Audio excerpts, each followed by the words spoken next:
Hi ನಮಸ್ಕಾರ ಎಲ್ಲರಿಗೂ. Welcome back to my channel. ನನ್ನ ಹೆಸರು ಸೌಜನ್ಯ. ನಾನಿವತ್ತು ನನ್ನ ಇನ್ನೊಂದು ನಾರ್ಮಲ್ ಡೇನ ವ್ಲಾಗ್ ಮಾಡ್ತಾ ಇದ್ದೀನಿ. ಸೊ ಊರಿಗೆ ಹೋಗಿದ್ದೆ, ಸುಮಾರು 15 ಡೇಸ್ ಅಲ್ಲೇ ಇದ್ದೆ. ಊರಿಂದ ರಿಟರ್ನ್ ಆಗಿದ್ದಾಯ್ತು. ಅಲ್ಲಿಂದ ಬಂದ್ಮೇಲೆ ಒಂದಿನ ಪೂರ್ತಿ ರೆಸ್ಟ್ ಮಾಡಿದ್ದು ಆಯ್ತು. ಇನ್ನು ಊರಿಂದ ಬಂದ್ಮೇಲೆ ಅದು ಇದು ಸ್ವಲ್ಪ ತಗೊಂಡ್ ಬಂದಿರ್ತೀವಿ ಊರ್ ಕಡೆಯಿಂದ. ಇವತ್ತು ಅದನ್ನ ಎಲ್ಲ ನೀಟಾಗಿ ಎತ್ತಿಟ್ಕೊಂಡೆ. ಇನ್ನು ಇವಾಗ ನಾನು ಬಿಡಿಸ್ತಾ ಇರುವಂತದ್ದು ಚಪ್ಪರದ ಅವರೆಕಾಯಿ. ನಮ್ಮ ಕಡೆ ಚಪ್ಪರದ ಅವರೆಕಾಯಿ ಅಂತ ಹೇಳ್ತೀವಿ, ಡಬಲ್ ಬೀನ್ಸ್ ಅಂತ ಹೇಳ್ತೀವಲ್ಲ ಅದೇ. ಅದನ್ನ ಕುಯ್ಕೊಂಡು ಹಾಗೆ ಬಂದಿದ್ದೆ. ಸೊ ಅದನ್ನ ಬಿಡಿಸಿ ಕಾಳು ಸಪ್ರೇಟ್ ಆಗಿ ಮಾಡ್ಕೊಂಡು ತಂದಿರ್ಲಿಲ್ಲ. ಟೈಮ್ ಆಗೋಯ್ತು ಅಂತ ಹೇಳ್ಬಿಟ್ಟು ಹಾಗೆ ಕುಯ್ಕೊಂಡು ಹಾಗೆ ಒಂದು ಬ್ಯಾಗ್ ಹಾಕೊಂಡು ಬಂದಿದ್ದೆ. ನಾನು ಬಂದು ಈಗ ಆಲ್ರೆಡಿ ಒಂದಿನ ಆಗೋಯ್ತು. ಸೊ ಒಂದಿನ ಪೂರ್ತಿ ರೆಸ್ಟ್ ಮಾಡಕ್ಕೆ ಅಂತಾನೆ ತಗೊಂಡಿದ್ದೆ. ಲಾಂಗ್ ಜರ್ನಿ ಅಲ್ವಾ, ಸೊ ಹಂಗಾಗಿ ತಂದಿರೋ ಥಿಂಗ್ಸ್ಗಳನ್ನೆಲ್ಲ ಜೋಡಿಸಿಟ್ಕೊಳ್ಳೋಕ್ಕೆ ಒಂದಿನ ಲೇಟ್ ಆಗಿರೋದ್ರಿಂದ ಈ ಕಾಳು ಏನಿದೆ ಚಪ್ಪರದವರೆ ಕಾಳು, ಅದು ಸ್ವಲ್ಪ ಬಲ್ತೋಗ್ಬಿಟ್ಟಿತ್ತು, ಅಂದರೆ ಹಾಳಾಗ್ಬಿಟ್ಟಿದ್ದು. ಸಮ್ಮರ್ ಬೇರೆ ಅಲ್ವಾ, ಸೊ ನಾವು ಜರ್ನಿ ಮಾಡೋಕೆ ಒಂದಿನ ತೊಗೊಂಡಿದ್ದೀವಿ, ರೆಸ್ಟ್ ಮಾಡೋಕೆ ಒಂದಿನ ತೊಗೊಂಡಿದ್ದೀನಿ. ಹಾಗಾಗಿ ಈ ಬಿಸಿಲಲ್ಲಿ ನನಗೆ ತಂದಿರೋದ್ರಲ್ಲಿ ಅರ್ಧಕ್ಕರ್ಧ ಅಷ್ಟೇ ಕಾಳು ಸಿಕ್ಕಿದ್ದು. ಏನು ಮಾಡೋಕ್ಕಾಗಲ್ಲ, ನಂದೇ ತಪ್ಪು. ಬಂದಿದ ತಕ್ಷಣನೇ ಬಿಡಿಸಿಟ್ಕೊಬೇಕಿತ್ತು ಅಂತ ಹೇಳಿಬಿಟ್ಟು ನಾನು ಸುಮ್ಮನಾದೆ. ಅದಾದಮೇಲೆ ಯಥಾ ಪ್ರಕಾರ ನನ್ನ ಕೆಲಸಗಳು ಸ್ಟಾರ್ಟ್ ಆದವು. ಇಷ್ಟು ದಿನ ಊರಲ್ಲಿದ್ದೆ, ಸೊ ರೆಸ್ಟ್ ಆಗಿದ್ದೆ ಅಂತ ಏನು ಕೆಲಸಗಳಿರಲಿಲ್ಲ. ಮನೆಗೆ ಬಂದಿದ್ದೀನಿ. ಮನೆಗೆ ಬಂದಾದ್ಮೇಲೆ ಇವಾಗ ಯಥಾ ಪ್ರಕಾರ ಎಲ್ಲ ಕೆಲಸ ನಾನೇ ಮಾಡ್ಕೊಬೇಕು ಅಂತ ಅಂದ್ಕೊಂಡು ಅಡುಗೆ ಮಾಡೋಕ್ಕೆ ಸ್ಟಾರ್ಟ್ ಮಾಡಿಕೊಂಡೆ. ಇವತ್ತು ಮಟನ್ ಸಾಂಬಾರು ಮಾಡ್ತಾ ಇದ್ದೀನಿ, ಹಾಗೆ ಚಿಕನ್ ಕಬಾಬ್ ಮಾಡ್ತಾ ಇದ್ದೀನಿ. ಸೊ ಬೆಳಗ್ಗೆನೆ ಮಟನ್ ಮತ್ತು ಚಿಕನ್ ತೊಗೊಂಬಂದ್ಬಿಟ್ಟು ಮಾಡು ಅಂತ ಹೇಳಿ ಇಟ್ಬಿಟ್ಟು ಹೋಗಿದ್ರು. ಸೊ ಆಲ್ರೆಡಿ ನಾನು ಬೆಳಗ್ಗೆ ತಿಂಡಿ ಮಾಡಿರೋದ್ರಿಂದ ಬೆಳಗ್ಗೆ ತಿಂಡಿಗೆ ಇದನ್ನು ಮಾಡಲಿಲ್ಲ, ಮಧ್ಯಾಹ್ನಕ್ಕೆ ಮಾಡ್ಕೊಳ್ಳೋಣ ಅಂತ ಹೇಳಿ ಮಾಡ್ತಾ ಇದ್ದೀನಿ. ಒಬ್ವಿಯಸ್ಲಿ ನಾನು ಫಸ್ಟು ಮಟನ್ ತಂದಾಗ ಮಟನ್ನೆಲ್ಲ ನೀಟಾಗಿ ವಾಶ್ ಮಾಡಿಕೊಂಡು ಫಸ್ಟು ಎಣ್ಣೆಯಲ್ಲಿ ಈರುಳ್ಳಿ ಬೆಳ್ಳುಳ್ಳಿ ಪೇಸ್ಟ್ ಮಾಡಿಕೊಂಡು ಸ್ವಲ್ಪ ಅರಿಶಿನ ಪುಡಿ ಹಾಕ್ಕೊಂಡು ರುಬ್ಕೊಂಡು ಅದನ್ನು ಎಣ್ಣೆಯಲ್ಲಿ ಫ್ರೈ ಮಾಡಿಕೊಂಡು ಮಟನ್ನ ಹಾಕಿ ಅದಕ್ಕೆ ಸ್ವಲ್ಪ ಉಪ್ಪು ಹಾಕಿಬಿಟ್ಟು ಬೇಯಕ್ಕೆ ಇಟ್ಬಿಡ್ತೀನಿ.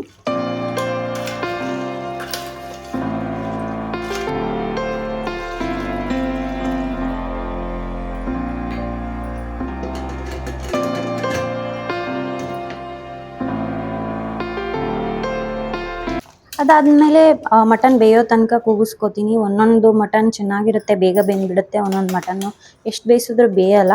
ಈ ಮಟನ್ ಚೆನ್ನಾಗಿತ್ತು. ಸೊ 5-6 ವಿಷಿಲ್ಗೆ ಬೆಂದ್ಬಿಟ್ಟಿದೆ. ಸೊ ಅದಕ್ಕೆ ಮಸಾಲೆ ರೆಡಿ ಮಾಡ್ಕೊಂಡಿದ್ದೀನಿ, ಅದನ್ನು ಹಾಕಿ ಬೇಯಿಸ್ಕೊಂಡ್ರೆ ಮುಗೀತು. ಇನ್ನು ಕಬಾಬ್ ಮಾಡು ಅಂತ ಚಿಕನ್ ತಂದು ಕೊಟ್ಟಿದ್ರು. ಸೊ ಅದರಲ್ಲೂ ಬೆಳ್ಳುಳ್ಳಿ ಕಬಾಬೇ ಮಾಡು ಅಂತ ಹೇಳಿ ಮೆನ್ಷನ್ ಮಾಡಬೇರೆ ಹೋಗಿದ್ದಾರೆ.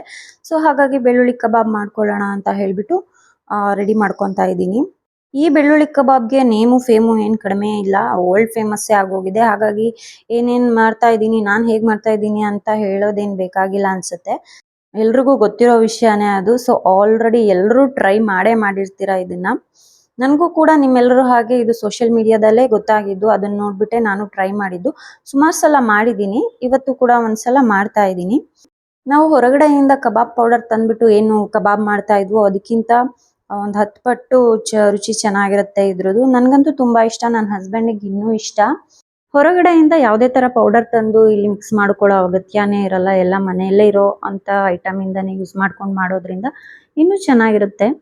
ಹಾಗೆ ಅಕ್ಕಿ ಪೌಡರ್ ಆಗಿರ್ಬೋದು ಅಥವಾ ಕಾರ್ನ್ಫ್ಲೋರ್ ಆಗಿರ್ಬೋದು, ಮೈದಾ ಆಗಿರ್ಬೋದು, ಈ ಥರ ಎಲ್ಲ ಯೂಸ್ ಮಾಡಿಕೊಂಡು ಕಬಾಬ್ ಮಾಡ್ತಾರೆ ಅನ್ನೋ ಐಡಿಯಾ ಕೂಡ ನನಗಿರಲಿಲ್ಲ.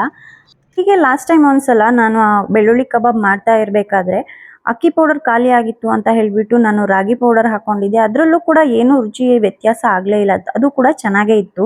ಇವತ್ತೇನು ರಾಗಿ ಪೌಡರ್ ಹಾಕ್ಕೊಂಡಿಲ್ಲ, ಅದ್ರ ಬದಲಿಗೆ ಎಲ್ಲ ಪೌಡರ್ ಹಾಕ್ಕೊಂಡಿದ್ದೀನಿ. ಸೊ ಆದರೂ ಸ್ವಲ್ಪ ನೀರು ಆಗಿಬಿಟ್ಟಿತ್ತು ಅಂತ ಹೇಳಿಬಿಟ್ಟು ಮತ್ತೆ ಪುನಃ ಸ್ವಲ್ಪ ಕಾರ್ನ್ಫ್ಲೋರ್ ಮತ್ತು ಹುಳಿನ ಸೇರಿಸ್ಕೊಂಡು ಮತ್ತೆ ಕಲಿಸ್ಕೊಂಡೆ. ಒಂದು ನೀಟಾಗಿ ಒಂದು ಹದಕ್ಕೆ ಬಂತು. ಅದಾದಮೇಲೆ ಅದನ್ನು ತೆಗೆದು ಸೈಡಿಗಿಟ್ಟೆ, ಸ್ವಲ್ಪ ಮ್ಯಾಗಿನೇಟ್ ಆಗಲಿ ಅಂತ ಹೇಳಿಬಿಟ್ಟು. ಇನ್ನು ಚಿಕನ್ ಉಪ್ಪು ಹುಳಿ ಖಾರ ಎಲ್ಲ ಎಳ್ಕೊಂಡು ಸ್ವಲ್ಪ ಮ್ಯಾಗಿನೇಟ್ ಆಗಬೇಕಾಗಿದೆ. ಅದರೊಳಗೆ ನನಗೆ ಇನ್ನು ಉಳಿದಿರೋ ಅಂಥ ಕೆಲಸಗಳನ್ನೆಲ್ಲ ಮುಗಿಸ್ಕೊಂಡ್ಬಿಡೋಣ ಅಂತ ಹೇಳಿಬಿಟ್ಟು ಫಸ್ಟು ಬಟ್ಟೆ ಎಲ್ಲ ವಾಶ್ಗೆ ಹಾಕ್ಬಿಟ್ಟೆ. ಇನ್ನು ಹಾಗೆ ಚಿಕ್ಕ ಪುಟ್ಟ ಮನೆ ಕೆಲಸಗಳಿರುತ್ತಲ್ವ, ಇದನ್ನೆಲ್ಲ ಮಾಡ್ಕೊಂಡ್ಬಿಟ್ರೆ ಇನ್ನೂ ಕರೆಕ್ಟಾಗಿ ಅಡುಗೆ ಮಾಡಿ ಊಟ ಮಾಡೋ ಟೈಮಿಗೆ ಕರೆಕ್ಟ್ ಆಗಿಬಿಡುತ್ತೆ. ಸಿಕ್ಕಾಬಟ್ಟೆ ಬಿಸಿಲಿದೆ ಯಪ್ಪ. ಹೊರಗಡೆ ಕೆಲಸ ಮಾಡೋರೆಲ್ಲ ಹೇಗೆ ಮಾಡ್ತಾರೋ ಏನೋ ಗೊತ್ತಿಲ್ಲ. ಊರಿಂದ ಬರುವಾಗ ಹಲಸಿನ ಹಣ್ಣು ತೊಗೊಂಬಂದಿದ್ವಿ, ಗಮ್ ಅಂತ ಇದೆ. ಅದಿಷ್ಟು ಕಟ್ ಮಾಡಬೇಕು.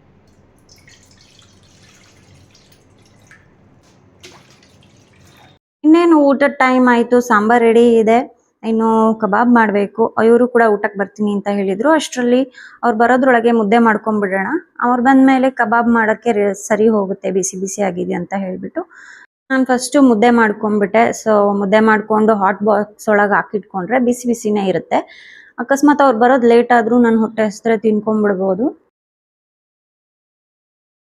ಅದಾದ್ಮೇಲೆ ಇವ್ರು ಬಂದ್ರು. ಇವ್ರು ಬಂದ್ಮೇಲೆ ಕಬಾಬ್ ಮಾಡ್ಕೊಳ್ಳೋಣ ಅಂತ ಹೇಳ್ತಾ ಇದ್ದೆ, ಯಾಕೆಂದ್ರೆ ಕಬಾಬ್ ಬಿಸಿ ಬಿಸಿ ತಿಂದ್ರೆ ಚಂದ ಅಲ್ವಾ. ಸೊ ಹಾಗಾಗಿ ಇವ್ರು ಬಂದ್ಮೇಲೆನೆ ಕಬಾಬ್ ಮಾಡಕ್ ನಿಂತ್ಕೊಂಡೆ. ಆಲ್ರೆಡಿ ಮಟನ್ ಸಾಂಬಾರ್ ಆಗಿದೆ, ಈ ಕಡೆ ಮುದ್ದೆನೂ ಆಗಿದೆ, ರೈಸು ಆಗಿದೆ. ಇವಾಗ ಬಿಸಿ ಬಿಸಿ ಕಬಾಬ್ ಹಾಕೊಂಡು ಸೂಪರ್ ಆಗಿ ಬಿಸಿ ಬಿಸಿ ಊಟ ಮಾಡಿದ್ರೆ ಸಖತ್ತಾಗಿರುತ್ತೆ.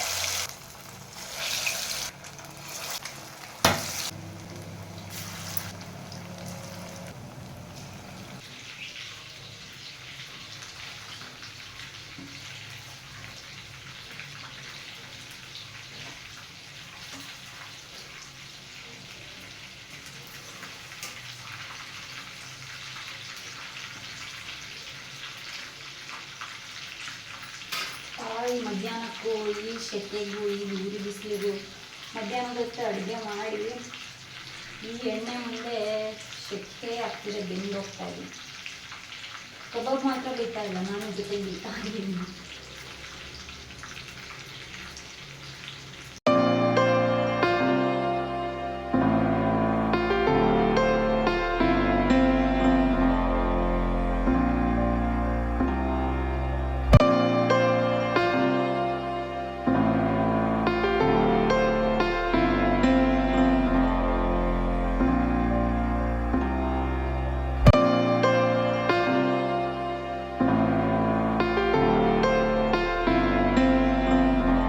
ಇನ್ನು ಸಂಜೆ ಆಗ್ತಿದ್ದಂಗೆ ಪೂಜೆ ಎಲ್ಲ ಮುಗಿತು. ಅದಾದ್ಮೇಲೆ ಒಂದು ಕಪ್ ಹಾಲು ಹಾಕೊಂಡು ಕುಡಿದೆ. ಅದಾದ್ಮೇಲೆ ರಾತ್ರಿಗೆ ಊಟಕ್ಕೆ ಸೇಮ್ ಅದೇ ಮಟನ್ ಇತ್ತು, ಚಿಕನ್ ಇತ್ತು, ರೈಸ್ ಮುದ್ದೆ ಮಾಡ್ಕೊಂಡು ತಿಂದ್ವಿ. ಇನ್ನು ನೆಕ್ಸ್ಟ್ ಡೇ ಮಾರ್ನಿಂಗು ನನ್ನ ಹಸ್ಬೆಂಡು ಬೆಳಗ್ಗೆನೆ ಹಲಸಿಕಾಯಿ ಕಟ್ ಮಾಡ್ಕೊಂಡು ಕೂತಿದ್ದಾರೆ. ಸೊ ಊರಿಂದ ತಂದಿದ್ದು, ನೆನ್ನೆನೆ ಹೇಳ್ದೆ ಅಲ್ವಾ, ಊರಿಂದ ತಂದಿದ್ದು ಗಮ್ ಅಂತ ಇದೆ ಅಂತ. ಸೊ ಸ್ಮೆಲ್ ಸಿಕ್ಕಾಪಟ್ಟೆ ಬರ್ತಾ ಇತ್ತು, ಹಾಗಾಗಿ ತಡಿಯಕ್ಕಾಗದೆ ಅವರು ಬೆಳಗ್ಗೆನೆ ಕಟ್ ಮಾಡ್ಕೊಂಡು ಕೂತಿದ್ದಾರೆ. ಇನ್ನು ನಾವಿಬ್ಬರೇ ಅದಷ್ಟನ್ನು ತಿನ್ನಕ್ಕಾಗಲ್ಲ, ಹಾಗಾಗಿ ಅಕ್ಕಪಕ್ಕದ ಮನೆಗೆ ಮತ್ತೆ ಅಮ್ಮನ ಮನೆಗೆಲ್ಲ ಕೊಟ್ವಿ. ಅದಾದ್ಮೇಲೆ ಯಥಾ ಪ್ರಕಾರ ನನ್ನ ಡೈಲಿ ರೊಟೀನ್ ನಡೀತಾ ಇತ್ತು. ತಿಂಡಿ ಆಯ್ತು, ಊಟ ಆಯ್ತು, ಮನೆ ಕೆಲಸನೂ ಅದ್ರ ಪಾಡಿಗೆ ಅದು ನಡೀತಾ ಇತ್ತು. ಹಾಗೇನೆ ನಾನು ಇಲ್ಲಿ ಮೆಂತ್ಯದ ಹಿಟ್ಟು ಮಾಡ್ಕೊಳ್ಳೋಣ ಅಂತ ಎಲ್ಲ ರೆಡಿ ಮಾಡ್ಕೊತಾ ಇದ್ದೀನಿ. ಸೊ ಇದನ್ನ ಹೆಲ್ತ್ ತುಂಬಾ ಒಳ್ಳೇದು, ಬಾಣಂತಿಯರಿಗೆ ಮತ್ತೆ ಪ್ರೆಗ್ನೆಂಟ್ ಇರೋರಿಗೆ ತುಂಬಾ ಕೊಡ್ತಾರೆ, ಹೆಲ್ತ್ ತುಂಬಾ ಒಳ್ಳೇದು ಅಂತ ಹೇಳ್ಬಿಟ್ಟು ಅದನ್ನ ರೆಡಿ ಮಾಡ್ಕೊಳ್ಳೋಣ ಅಂತ ಹೇಳ್ಬಿಟ್ಟು ನಾನು ಇಲ್ಲಿ ಮೆಂತ್ಯ ಎಲ್ಲ ಒಣಗಿಸ್ಕೊಂಡು ಕೊಬ್ಬರಿ ಎಲ್ಲ ಕಟ್ ಮಾಡ್ಕೊಬೇಕು. ಸೊ ಕೊಬ್ಬರಿ ಸ್ವಲ್ಪ ಹಳೇದಾಗಿರೋದ್ರಿಂದ ತುಂಬಾ ಗಟ್ಟಿ ಆಗ್ಬಿಟ್ಟಿತ್ತು, ತುಂಬಾ ಕಷ್ಟಪಟ್ಟು ಚಿಕ್ಕ ಚಿಕ್ಕ ಪೀಸ್ ಮಾಡ್ಕೊತಾ ಇದ್ದೀನಿ. ಸೊ ಇದಾಗಿತ್ತು ಇವತ್ತಿನ ವ್ಲಾಗ್. ಎಲ್ಲರಿಗೂ ಇಷ್ಟ ಆಗಿದ್ರೆ ಲೈಕ್ ಮಾಡಿ, ಶೇರ್ ಮಾಡಿ, ಕಮೆಂಟ್ ಮಾಡಿ, ಹಾಗೆ ಸಬ್ಸ್ಕ್ರೈಬ್ ಆಗೋದನ್ನ ಮರಿಬೇಡಿ. Thanks for watching. ನಾನು ಇನ್ನು ನೆಕ್ಸ್ಟ್ ವಿಡಿಯೋದಲ್ಲಿ ಸಿಗ್ತೀನಿ. ಬಾಯ್.